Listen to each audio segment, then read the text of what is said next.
Hello and welcome back to another episode, to a fresh episode actually. This is a very new segment, Monday Night Football with Neil. I know it's a bit cliched, but let's take on the tradition that we have already witnessed.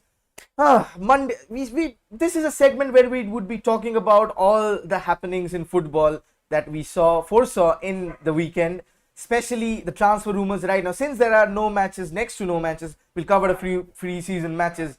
As a United fan, the focus would be there, of course. We'll cover a few transfer rumors as well. Short show, nothing very too much long. So consider this as a daily Monday night 9:30 p.m. episode that you'll all tune into. Obviously, welcome. I'm your host Neil, as always.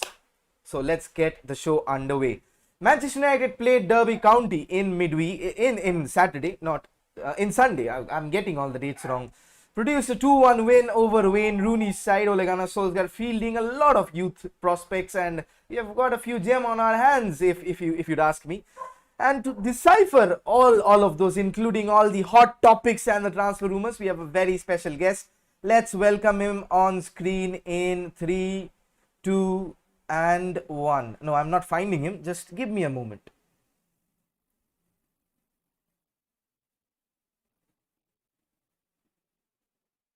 Just a sec.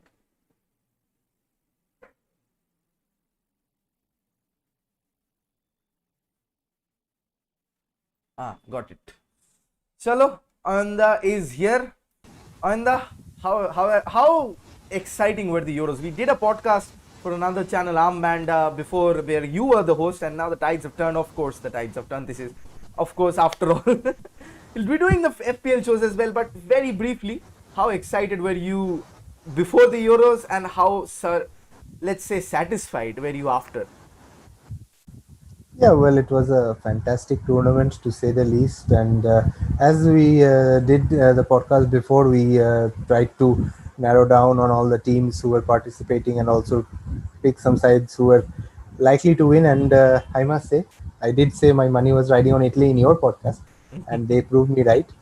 And to come to what Euros, the how has it been, how satisfying it has been very, very satisfying. I think this is probably the best Euro I have watched. I've been watching it since 2004, and yeah, there were lots of topsy-turvy moments with Switzerland beating France, then that almost that comeback from Croatia, and also Denmark's exciting run to the semi-finals, and of course Italy's big brand of football and well-deserved champions. They played well throughout the tournament. Yes, you do feel for the Manchester United players, being a Manchester United supporter, in Rashford and Sancho, and also Saka as well. But yeah, the two best teams did play it out in the final, and overall, if you see the play, Italy were the deserving winners, and it was a fantastic tournament, and I have been lucky enough to have witnessed it. Absolutely, none other than Italy are the deserved champions. And when you ask me that Roberto Mancini, with all his plaudits that he's got, it's very rightly so, considering the fact that he knew how to play in both prospects, like attacking wise, defensive wise, sitting back, passing triangles. I've covered them all. But it's not the time. The time for Euros have gone. England so close yet so far, that kind of a notion. But they have achieved what no other England team could do, going on to the finals. But feels for Luke Shaw, the best left back in the world right now. No questions asked about that. No questions, absolutely none. Harry Maguire, we saw his importance, and absolutely, with the prospective signing of Rafael Varane, yes, the prospective signing. So that is the moment that we're going to start off with, Rafa Varane. I know you want to hear it. What's the progress? What's I'll bring you all in with my inside sources as well. But I'm not asking you this: how big of a player is Rafael Varane, even though he was out of form at the end of majority parts of last season? But did he redeem himself in the French national team? Well, we can't really question about Rafa Varane's abilities because he's a World Cup winner. In that tournament, he was exceptional. In the Euros, yes, he was, at par, not below par, but at par. But yeah, he's a great player, no doubt. You can have one odd bad tournaments or whatever, or a bad season. Maybe that doesn't take away that he is one of the best defenders in the world at the moment. and with Sergio Ramos going out, Zinedine Zidane going out, and it's been in the papers, it's been in the tabloids, it's been on social media that he does want a new challenge. Even Fabrizio Romano has tweeted that, well, with Manchester United, everything is close, but when Fabrizio tweets, it Right. has some truth to it. So yeah, I do dare to hope, but it looks like something might be in the horizon.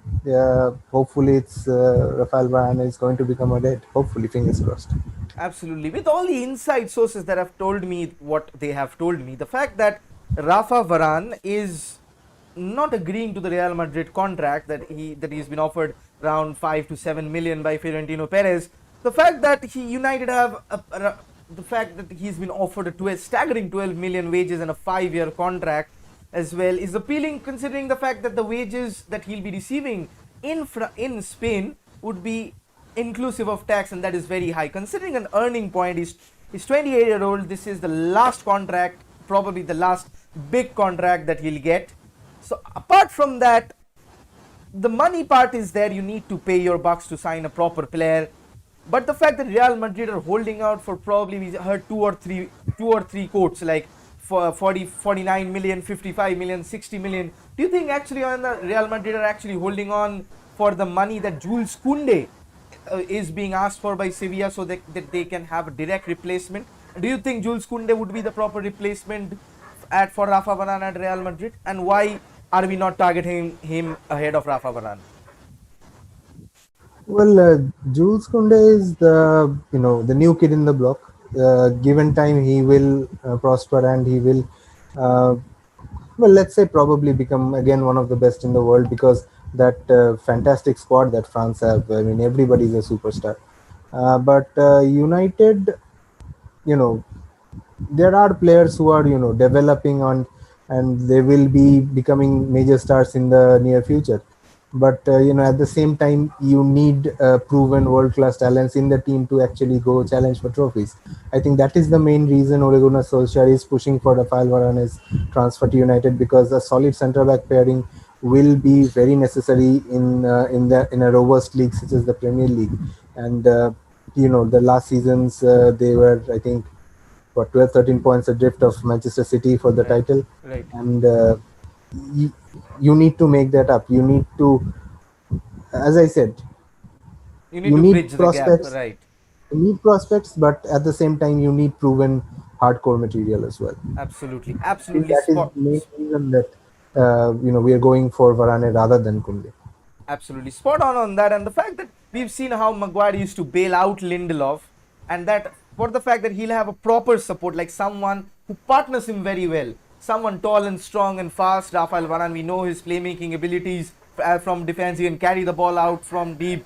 Somewhat we signed Phil Jones as a replacement for Varane that we did not get, and that has gone down in another dimension we'll talk about, and probably he'll inherit Phil Jones's jersey number when he does come in. But contrary to those reports, fresh rumors have been popping up that there's been a 30 million bid gone in for Kalidou Koulibaly, that Napoli are willing to sell because of his age and the fact that he wants a new challenge. Apart from the age, the wages as well, we'll get a savings on that.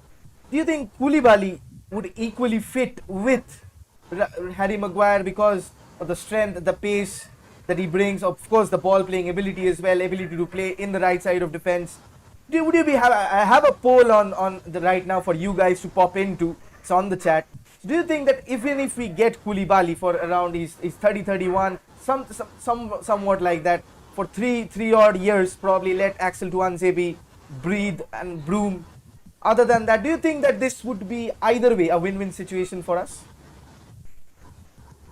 Well, I would still prefer Rafael Varane over Kalidou Koulibaly, no matter how good Kalidou Koulibaly is. Because, see, if Eric Bailly does not get transferred out, I feel that Koulibaly and Eric Bailly are of that same mold. Rafael Varane, he will bring in that experience. He's more experienced. He's played at the biggest levels of football. I think he would be a better partner to Harry Maguire, because, see, as much stick Harry Maguire got from the entire fan base, for the past 2 seasons. Look at his performance this Euros. Credits to the I'll Real let that. Madrid fans for opening the page on Facebook that Harry Maguire Art of Defending, and now Rafael Varane is on the prospect of joining us. Karma works its ways, doesn't it? Well, that is the controversial side of the story. But yeah, let me just talk about this Euros that Harry Maguire had. You give him a strong and a good partner. You've seen him partner with John Stones, and look, England have just conceded one goal from a free kick and another goal, I think, following a corner in that final. So open play goals were almost nil. Let's say 99% of the time England kept a clean sheet without conceding an open goal. And we've seen how dominant Harry Maguire is in the air. He even got a goal from a corner. So, once a player like Rafael Varane comes into the mix, and with Harry Maguire partnering him, that is going to be a very lethal defensive combination and will rival that of Ruben Dias and John Stones at Manchester City. So Khalidou Koulibaly, yes, he's a good defender, no doubt about that. But Rafael Varane for me, he's a much better choice, a much better prospect, and he's played in the big stages. He's experienced. He knows what to do. And yeah, from me, it's if Rafael Varane, if you can get Rafael Varane, it's all the way over. The second choice as Koulibaly won't do any harm, would it? No, not really. But then you need to shift players out. But at the moment, we are not seeing that, and that is worrying me a bit, because as much as you want new players to come in, you need to make way for them, right? Right. There are still lots of deadwoods in the team. They need to be taken out, and hopefully Solskjaer is doing his bit. But at the moment, I am a bit worried on that front. True, very true. But the fact that talking about prospects and talking about people getting their chance, another player that stole the limelight that the night against Derby is Facundo Pellistri, is that he came in for around 9 million from Penarol last year on the recommendation of Diego Forlan, who's the coach in Penarol. So the fact that he has been playing in La Liga, he's got his experience. You saw it's a huge difference from what we saw in the under 21 level that we saw in video clippings and what we saw yesterday. So bright, so full of pace. It reminded me of a young Ryan Giggs with his hunger to actually win the ball and tackle and dribble in close spaces. The goal was expertly taken. One touch, like one look, he did the same in the same movement. Like he looked at the goalkeeper, went past him, and then scored. Now, considering that Dan James had a decent Euro, the fact we all understand how Dan James fails to actually play in close, tight spaces, which United would be facing a lot. So, would you think that with Dan James, with Ahmad and Facundo Pellistri, so three players fighting it out with Jadon Sancho, even Mason Greenwood is there, not mentioning him because I think of him as a striker. So probably 3.5 players in one position. Do you think that this is time probably for us to move on Dan James? And I think for the better of his career as well, because we have Pellistri, we have Ahmad, we have heavily invested in those two, as well as Sancho. So do you think what bright sparks, obviously we saw how Dan James is very much one-dimensional. Do you think it's really time that to cash in on him? Probably a 20-25 million bid from Leeds was there last term before they signed Rafinha, and he has the suitors. So do you think ideal time to move on Dan James, or do you think we should keep Dan James and loan both Ahmad and Pellistri for the moment? Well, amongst the four players you said, Jadon Sancho becomes an automatic choice. The other three will have to work for a sub appearance, or playing in those cup games and sort of things like that. Ahmad has got a taste of Premier League football, although very less. But Dan James, on that front, he's been a regular player in the Championship, and he has got in many minutes in the Premier League as well. So, and Facundo Pellistri, yes, that was a brilliant performance that last time out, and the goal, oh my god, that drop in shoulder, taking the keeper out of the equation and tapping that in. The same movement, right? It's so amazing to watch. It was a treat to the eyes. And let's not forget Anthony Ilanga and Shola Shoretire as well, who are there in those positions. So much competition. And that is a good thing. That is a very good thing, and that is something to be very excited for as Manchester United fans. But I think I'll go with the second option that you said, that both Ahmad and Pelistri, they need minutes under their belt. They need experience under their belt. So a loan move to another Premier League club or championship clubs would do them really good. And keep Dan James for this season, because with Rashford, injured, he will be out for After his couple of months. surgery, right? So you need that backup in there, because if Sancho gets injured, then there's not really much option in those wings. Then Right. except for Greenwood, then you would need someone like Dan James. Even though he's one-dimensional, he will somehow get that job done. Right. True. Like not great, but he will just give you something, give the defender something to run at, or he will run them to the ground. Absolutely. But yeah, so Pelistri and Amad Diallo, not both, or maybe one at least, must be sent on loan Right. to for them to gain experience and get minutes under their belt, and keep Dan James for this season. Absolutely. Then Then we'll look ahead what happens. Time to view the comments that Ajit says Varane is younger and can play for 3-4 years ahead. That's a very good point. Prashant Bhav, thanks for joining in, says Pelistri needs another loan move. I think that is what we were discussing about. I think that he needs more minutes at this point of time. Dan James would be ready to actually play second fiddle. That Pelistri, with the dearth of minutes and with the, it's better if he goes to a Premier League club. He'll get more experience, or a championship club. It's very hard in the championship. He'll develop much more better, especially with the likes of Pelistri, Amad Diallo. We have got very good prospects. Saurav Das says, कौन पर लगाए United की नैया? Jesse Bhaiya. Oh my God, Jesse Lingard. Goodness me, I'm not talking about Jesse Lingard because I think Ole Gunnar Solskjaer in his post-match press conference said that Jesse Lingard is there in his plans. Or the fact that he also said that Alexis Sanchez, when he comes back from the loan move from Inter Milan, is going to surprise us all. He sold him. Romelu Lukaku, absolutely untouchable, sold him. Andres Pereira would be getting a chance, loaned him and wants to sell him. So you don't trust the gaffer at this stage. Shades of Sir Alex Ferguson. You don't need to tell the media what's been going on. And the fact that, let's talk about Solskjaer a bit. The fact that, and as well, Wayne Rooney, the opposing coach the other night. Let's start with Wayne Rooney first. Shades of Sir Alex in his selection sides, like a 4-3-3, which we saw, two proper positional rotations in front, very solid in defense, very good to watch as a football person. Not the pragmatist in him, like sitting back. We never saw Derby County sitting back at any stage. They always played bright football. The finishing was in there. Few players here and there, Weghorst and the likes, the top players not yet joining because of the Euros. Do you think Wayne Rooney has it in him to become a top class football manager? Well, very early days now. You can't just see or predict so early in a career. But last time around in the championship, Derby almost went down. I won't say Rooney saved them. I would say that Derby almost went down. They somehow managed to survive. So this season becomes very important. What will Wayne Rooney do with the squad? How will he prepare them? How will he challenge in this very tough championship mix?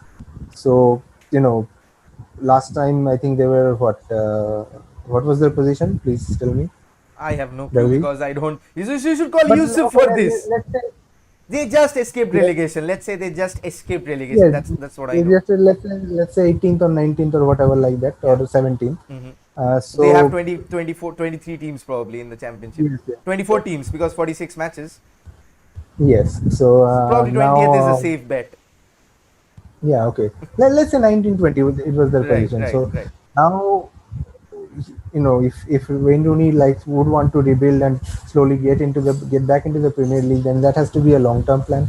And particularly for this season, I think if they go somewhere near 10th, 11th, or even break into that top 10, I think that would be considered as a very good season for Wayne Rooney, and he will get that podium to build for the future, or maybe a Premier League return in 2-3 years maybe.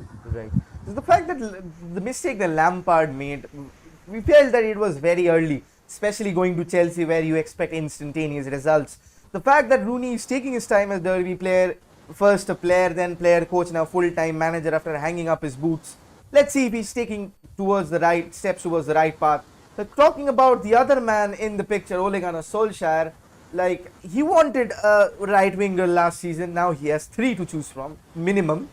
Other than especially Jadon Sancho, the most coveted signing, is still not been announced yet, but rest assured he is a Manchester United player by all means. We'll wait and see what jersey number he gets, because Cavani, I think is Dan James is going to be moved on, either loaned or loan with sell or sold entirely. And Cavani is going to wear the number 21 that he's always wore for Napoli and Uruguay. So it's a lucky number for him. And number 20, you remember when a striker last wore the number of titles that we aim to win? What happened? So that can be a cascading effect. Jadon Sancho can have the number 7. Everybody is happy. We'll all buy Cavani 21 jerseys after the end of the season. Fingers crossed, touch wood. I have lots of wood in front of me. The only wood I don't want is it's Woodward. Rather than that, Ole Gunnar Solskjaer has a defender in his sights. Probably a defensive midfielder in the form of probably Eduardo Camavinga, he's looking as a bright talent. I did the podcast with Prasant Bhau yesterday. He said that he's a Kante type of a player. His passing is not that of a level of a young Matic, but he does what Aaron Wan-Bissaka does in the right back. He wins a hell lot of balls and just passes it on to Pogba. You don't need someone with Bruno and Pogba playing to play make. You just need someone to actually cover for both of them, which Eduardo Camavinga can do very well. Other than that, Martial, I think, will have a redemption season. We'll not talk much about that. Cavani is there. Do you think that probably the gap between Man City's bench strength, and now look at the bench right now, so probably the likes of Victor Lindelof, Eric Bailly, Alex Telles, Diogo Dalot, Donny van de Beek, Martial or Cavani, whomever starts, Dan James, if not Amad Diallo, do you think that we are moving towards a proper footballing squad, and there is legit chances of us featuring and going deep into the European competition? Absolutely. I mean, Prasant Bhau is saying morning wood. Goodness me. Ireland are some exciting people. Well, to answer your question, I'll take a small detour and share an anecdote with you. Sure. I was reading a book a few days back where there's this story about a young man who is a thief and he wants revenge on a big-time gangster because he killed his brother. And what manga is this? Please tell the audience. I have a lot of manga followers in my subscriber list. Literally. This is an English novel. It's not a manga. So it's written by Lee Bardugo, and its name is The Six of Crows Duology. It has 2 books, The Six of Crows and The Crooked King. Prasant Bhau, just a second. Prasant Bhau, I cannot take your comment because that's political. But he says thief and revenge. Is that orange in political terms? You get the notion. You get the notion what he's trying to say. Just a second. Saurabh says, thought about the possible Trippier transfer. We'll talk about that in a bit. Ananda, move ahead. So yeah, so here that young boy, he wants to take revenge on that big time gangster who killed his brother, and he goes about this revenge by a notion which he terms as brick by brick. Right, not all at once, but slowly, steadily. Ole Gunnar Solskjaer is building this squad brick by brick. He's been here 3 years. He's changed up the system. He's looking forward, not only in trophies, but also creating a squad that has young talent in it and also world class. Potential, but the fact that let just cutting off for you a bit, for all the viewers that do not know, he has improved the technical staff. He has improved the scouting. He has got in hold of himself a director of football. He has got rid of Woodward. That's also he's improved data science. He's improved analytics department. So a lot of things that weren't there in a top class club that should be there, especially the analytics department with the world football runs at the moment. Kevin De Bruyne signed a bloody contract based on analytics. So he's ripened up that, included a defensive set piece coach, which is very important, came from Chelsea, forgot the name of the man. So especially like Oyanda is saying, he is building a long-term project like what he was in charge of, and probably it's reaping rewards, isn't it, right now? Absolutely, because see, Second in the Premier League is no mean feat. Yes, Manchester City, the seasons we come second, Manchester City decide to play otherworldly football. So it takes some of our credit away. But uh, the performance this season particularly was, yes, many people will bombard me saying that, oh, second is not something to be happy about or anything. But see our condition for the last 7 8 years. Second is a very good result. I mean, coming from sixth, seventh positions, with Ole Gunnar Solskjaer finishing, I think, fourth, third, and second, is you can see the graph. It's going up slowly, yes, but it's going up. And given more time, he is, he's got us Jadon Sancho. He's probably going to get us Rafael Varane. He's, I think, looking for a defensive midfielder. If he brings in Kieran Trippier, Aaron Wan-Bissaka gets some rest, and that right wing, is more fresh and more, you know, Different more on motorized. on terms. We Yeah. can play So defensive and attacking at the same term. Especially even yeah, if Diego Dalot stays, it's the same thing, isn't it? absolutely. So people here want instant success. They don't understand the process that there is to it. So yes, I do support Ole Gunnar Solskjaer. He may not Even be we the greatest tried that tactician. instant success module, and look where that led us. Absolutely. So he may not be the greatest tactician, but he's learning. He's on that learning curve. He's also like his players. He's a very young coach, and he will only get better with time. And given 1 or 2 more years, a trophy is in the offing, whatever that may be. And as he's building this, we need to be patient. Results are there. Yes, the trophy is just missing, but the results along the way are there. So I would, request all my Manchester United faithful supporters and friends to trust in Have the some process. patience. Have some We, patience. we are getting there. It's like taking a little bit of time, I know, but we have waited 7 8 years. We can Right. wait 1 or 2 more. Right. This is going to be make or break season for us as sort of the Eric Ramsey, yes, the name of the set piece coach. He has his work cut out. Sancho Ananta, thanks for joining us. Says Sancho playing as right wing or left wing in absence of a Rashford injury. Sancho left wing, Cavani centre forward, Greenwood right wing is very fluid, very correctly said. Especially with Trippier or Diego Dalot covering the wings, his balls will be coming in for fun. We were sixth or seventh, and isn't a matter of pride either. But we brought in the instant success mantra with Jose Mourinho, and look where that led us. One season second, and then gone down the drain, destroying everything. Now still Ole Gunnar Solskjaer, he's already built fifth in the first season, almost missed. Probably you would blame De Gea and his substitutions. Other than that, he finished fourth, he finished third, now he finished second, and that the only way up is winning the title, winning the silverware.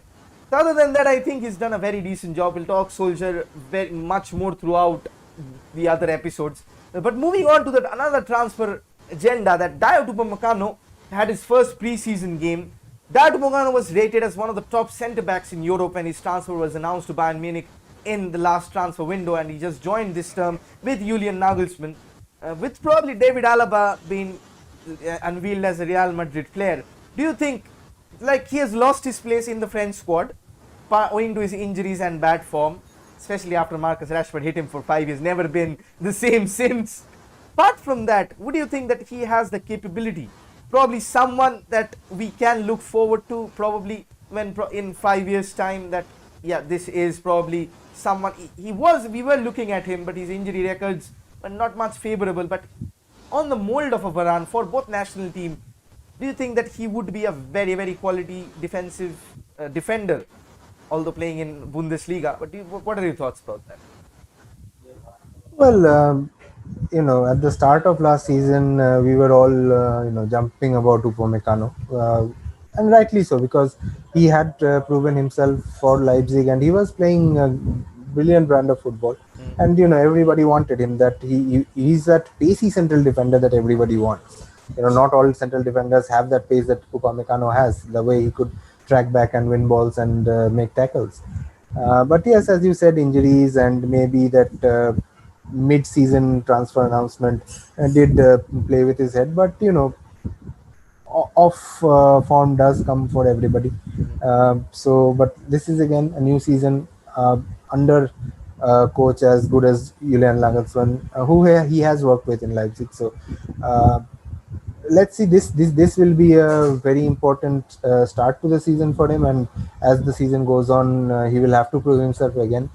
Talking about his omission from the French squad, well, you always need to be your best if you want to play for France, because of the level of competition you have, with Varane, Kimpembe, Kunde, and many others. So you need to be at the top of your game if you want to You play not for France. mention But Longley. long all are good players, right? Very good. I So, understand the no, no, I'm sarcasm just in saying your everybody tone. is good. No, no, no Oh, sort of there's a sarcasm. question. Sort of there's a question. What is that neon thingy hanging from your curtains? It's the bag for my keeper's gloves. So all the girls in the chat, Ananda is a keeper. So you love to hear that. Okay, short talk about Upamecano. Going back to one of the most transfer rumors that we have heard about. I am not seeing. Just a second. Just a second. So we'll talk about that in just a bit. Let me just add the image directly.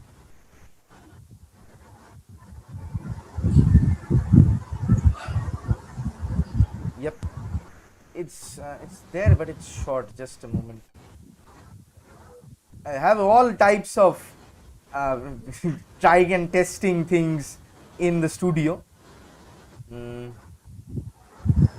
You're also a new YouTuber, just like Ole Gunnar Solskjaer is a new coach. But I've got the Just like support. Facundo Pellistri is a new youngster, like all of that. You're in the same mold. Right. Just give me a minute. Things should be sorted now. Yep. As you can see above, over there, it's Saul and Griezmann that we are talking about, folks. Griezmann unwanted at Barcelona. Absolutely. Let's say you sign someone for 800 quid a week, and then you play him out of his position, and you sign someone who plays in the position of their highest paid player, doesn't perform, then you blame him. I don't understand why they do this, but they do. Barcelona have a tendency of pulling out of the ordinary, signing Coutinho, Dembele, and the list can go on and on. The fact that Saul has been under the radar and people are linking, like there have been rumors about the fact that Saul, United have been looking for Saul, but I don't think we are looking other than a proper defensive midfielder. So Saul is a name that has been thrown out by the Spanish media in an attempt to find him a buyer, because of the fact that he has a chronic knee injury that he's nursing. He is depressed a lot for obvious reasons. Other than that, he plays through painkillers, which is evident. So they are trying to ship him off, because a few years back his value was well close to 100 million mark. Now they are wanting to sell him for 30 to 40 million. That's a huge knockdown, considering the fact that you gave this player a 7-year contract. But with FC Barcelona, they want to actually offload Griezmann, and the only way they can do that at the moment is by swapping with Saul from Atletico Madrid. They have Pjanic, they have Frankie de Jong. Do you think that this is a transfer? Even I'm not considering even Man United at the moment. This is another transfer. Does it make sense? It does for Atletico. They'll be getting Griezmann, a fantastic player. But Saul to Barcelona, again, some transfer course, do you think? Well, as you mentioned, some of those Barcelona transfers have been big misses. Griezmann was the biggest of the lot, but now they have brought in Memphis Depay. They've brought in again who for free? Another one. Sergio Aguero, Emerson. Sergio Aguero is there. Emerson is there. So, I think I was reading somewhere that there was some problem with the Barcelona wage structure.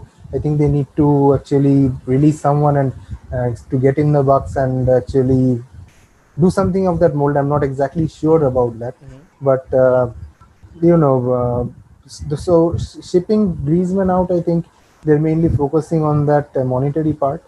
And Saul Niguez, I've been hearing rumors like for the past 4 or 5 years that he is going to go out of Atletico Madrid, but each and every time he stayed there.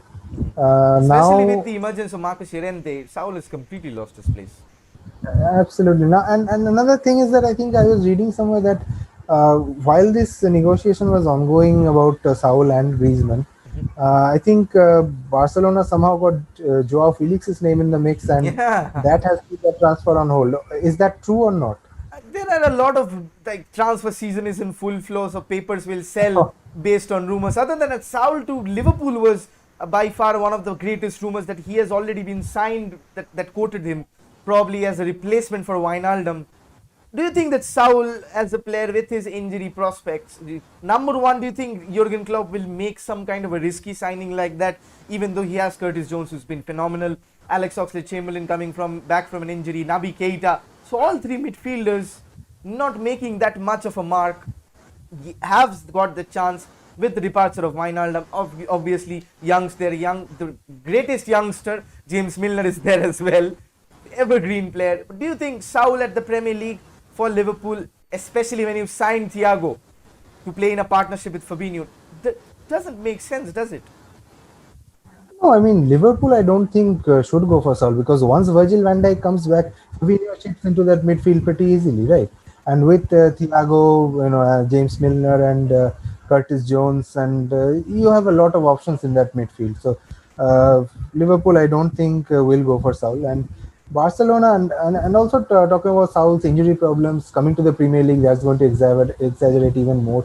So no, I don't see a move for Saul in the Premier League. Barcelona, on the other hand, I think they will do it mostly for the monetary reason. And otherwise, if they do bring in Saul, I think he will not be used as a regular, maybe off the bench sometimes or not. Because as you said, Frankie De Jong is there, Arthur is there, even Sergio Busquets did have a great Euro, and he's still gonna play for Barcelona. So uh, he's mostly there to for the money, and just a bench warmer probably. Right. We talked about the salary cap. All of you that have watched the episode with Mr. Costa Pandey, we talked about how important salary cap will be a progressive feature in the coming seasons in La Liga. Let's have a quick view of the comments. I wonder what will come first, Achedin or Sancho signing announcement. Even I don't know. Saul will be a great addition for Spurs or Arsenal. That is a very good talking point, especially both teams needing someone who can play number 10, number 8, number 6, and who can rotate between the positions. Especially with the fact that Atletico Madrid have signed Rodrigo de Paul as a direct replacement for Saul. So I think they're wanting buyers, so all the rumors are popping up one after the other. Other than that, I don't believe much. Just forgive my doggo in the background. It's just outside Old Trafford if you're wondering. Yeah, I have got very good. They also don't want Barcelona to sign Saul. Nobody wants Barcelona to sign anything. Other than that, cheap banters here and there. Other than that, I think we'll close the session over here. It's well over half an hour in the first segment. Goodness gracious, so much noise coming from the neighbors. Not much. Yeah, we have signed Sancho. There is definitely bound to be noise. And thanks so much for joining in. Thanks so much for tuning in. We'll have you in the FPL section very soon. Just probably a week before the Premier League starts. So do take care and do keep your keepers or all the lovely ladies on the chat. Ayanda is definitely a keeper, so you got to check him out properly. Ayanda, thank you so much. We'll see you very soon. Bye bye. Always a pleasure. Thank you. Bye. So that was Ayanda with his plaudits. Other than that, Fred is good enough and world class, says Kunalji. I don't think even Lionel Messi wouldn't be a great addition for Spurs or Arsenal. Goodness gracious. Oh, okay. That was a fun session. All of you, if you have not subscribed, do hit the subscribe button. If you want to donate to the channel, you can do so. The number is in the below over the ticker. Do so. You have supported me so much. This is a new segment that I've started with the full-time job that I have right now. So bit of a watch-alongs will take a hit. But then again, this has been absolutely fantastic. Tomorrow we're going to talk about the transfer rumor with the Indian market, the Indian football, something where all of you guys wanted to see. So bringing that at around the same time, at the same place, you know what this is all about. With that, this is your boy Neil bidding you a very good night. Let's hope that Farhan gets announced very soon. I'm like praying. Come on, Woodward, you have one last job. Okay, see you very soon. And keep supporting, guys. Keep supporting. Keep cheering on for me. You've been an awful lot of help. And I want that support to keep coming. Like, I've faced a lot of hatred on social media by a particular fan base who's known for doing this time and again. You know where I'm getting at, right? Total clowns in their own making. So do keep the support up high. You've been absolutely a great audience. We'll see you tomorrow, same place, same time. Keep supporting Netflix football. Fun as your host, Neil, ending the show on a high. Do keep your eyes covered on Netflix football. We'll see you very, very soon. Bye bye.